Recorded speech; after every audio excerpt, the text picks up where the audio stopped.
కొనిదెల పవన్ కళ్యాణ్ గారు,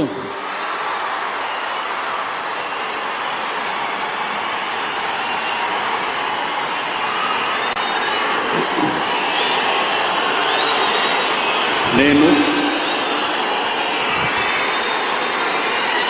కొనిదెల పవన్ కళ్యాణ్ అనే నేను శాసనం ద్వారా నిర్మితమైన భారత రాజ్యాంగం పట్ల నిజమైన విశ్వాసం, విధేయత చూపుతానని,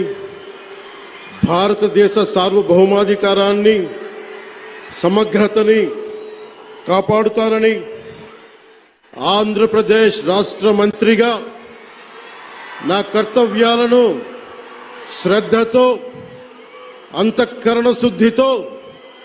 నిర్వహిస్తానని, భయం గాని, పక్షపాతం గాని